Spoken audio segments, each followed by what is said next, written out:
নমস্কার, tribe TV বাংলার পর্দায় আপনাদের সকলকে স্বাগত। আজকের খবর সারাদিন নিয়ে আপনাদের সঙ্গে রয়েছি আমি সৌমি।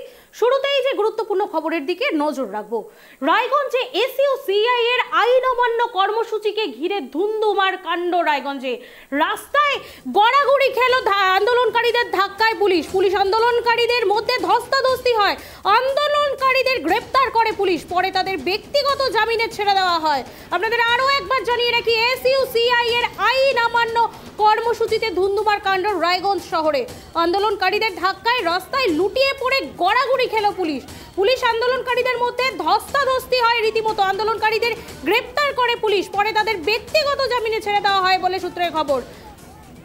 এ বিষয়ে বিস্তারিত জানবো। আমার সঙ্গে টেলিফোন লাইনে রয়েছে আমাদের প্রতিনিধি বিক্রম। এসি ও সিআই এর আন্দোলন ঘিরে উত্তেজিত রায়গঞ্জ, ঠিক কি ঘটেছে বিস্তারিত জানাও আমাদের। এই মুহূর্তে কি পরিস্থিতি? দেখো, এসএসসি এর তরফ থেকে আজকে আইন অমান্য কর্মসূচি নেওয়া হয়েছিল এবং তার পরিপ্রেক্ষিতে একাধিক দাবি তাদের ছিল এবং সেই দাবি তুলেই আজকে রায়গঞ্জ জেলা আদালত চত্বরের সামনে তাদের বিক্ষোভ কর্মসূচি ছিল এবং সেই বিক্ষোভ আজ শুরু হয়েছিল মার্চিং ক্লাব মাঠ থেকে। এবং মার্চিং ক্লাব মাঠ থেকে শহরের উপর দিয়ে যখন আসছিল, ঠিক ঘড়িমোড়ে পুলিশ তাদের কিন্তু আটকে দেয় এবং আটকানোর পরেই কিন্তু পুলিশের সাথে ব্যাপক ধস্তাধস্তি। একজন মহিলা পুলিশ কর্মী তিনি রাস্তায় পড়ে যান এবং পুলিশের সাথে ব্যাপক ধস্তাধস্তি চলে আন্দোলনকারীদের মধ্যে। বেশ কিছুক্ষণ ধস্তাধস্তি চলার পরে তারা কিন্তু সেখানেই বসে কিন্তু আন্দোলন দেখাতে শুরু করে এবং পরবর্তীতে কিন্তু তাদেরকে সেখান থেকে কিন্তু তাদেরকে তুলে দেওয়া হয় এবং এখন পরিস্থিতি স্বাভাবিক রয়েছে। এখন মূলত এই কর্মসূচি তাদের ডাক দিয়েছিল যে একাধিক যেরকম আইন অমান্য কর্মসূচি যেরকম ছিল, তার পাশাপাশি রায়গঞ্জের বিভিন্ন ইস্যু এবং জেলার বিভিন্ন ইস্যু নিয়ে কিন্তু তাদের আজকে এই অবস্থান বিক্ষোভ ছিল এবং সেই অবস্থান বিক্ষোভে কিন্তু রীতিমতন ধুন্ধুমার পরিস্থিতি শুরু হয়ে গেছিল। পুলিশের সাথে যেরকম ধস্তাধস্তি, পুলিশ কর্মী ধাক্কা খেয়ে কিন্তু মাটিতে পড়ে যায় এবং তার পরপরই কিন্তু রায়গঞ্জ থানার পুলিশ বাহিনী সেখানে মোতায়েন করা ছিল। সেই পুলিশ বাহিনীর সাথে কিন্তু দুই আন্দোলনকারীদের মধ্যে ব্যাপক ধস্তাধস্তি হয়। তবে অবশেষে যেমনটা জানা যাচ্ছে, একজন পুলিশ কর্মী আহত হয়েছে হালকা, স্বাভাবিক পরিস্থিতি রয়েছে চিকিৎসা করার পরে এবং আন্দোলনকারীদের বক্তব্য তাদের মধ্যেও বেশ কয়েকজন কিন্তু আহত হয়েছে। সুমি, পুলিশ প্রশাসনের কি ভূমিকা এই মুহূর্তে? পুলিশ প্রশাসন কি পদক্ষেপ গ্রহণ করেছে এরকম কিছু? দেখো, এই মুহূর্তে পুলিশ প্রশাসন তাদের আন্দোলনকারী যারা ছিল তাদেরকে সবাইকে সরিয়ে দিয়েছে। এখন পরিস্থিতি স্বাভাবিক রয়েছে। আপনাদের আরো একবার জানিয়ে রাখি, এসি ও সিআই এর আইন অমান্য কর্মসূচিতে ধুন্ধুমার কাণ্ড রায়গঞ্জ শহরে। আন্দোলনকারীদের ধাক্কায় রাস্তায় লুটিয়ে পড়ে গেল, গড়াগড়ি খেলো পুলিশ, সেই চিত্র আপনাদের সামনে তুলে ধরছি। আন্দোলনকারীদের ধাক্কায় রাস্তায় লুটিয়ে গড়াগড়ি খেলো পুলিশ আন্দোলনকারীদের মধ্যে ব্যাপক ধস্তাধস্তির চিত্র আপনাদের সামনে ট্রাইব টিভি বাংলার মাধ্যমে আপনাদের সামনে দেখানোর চেষ্টা করছি। এসি ও সিআই এর আইন অমান্য কর্মসূচিতে ধুন্ধুমার কাণ্ড রায়গঞ্জ শহরে।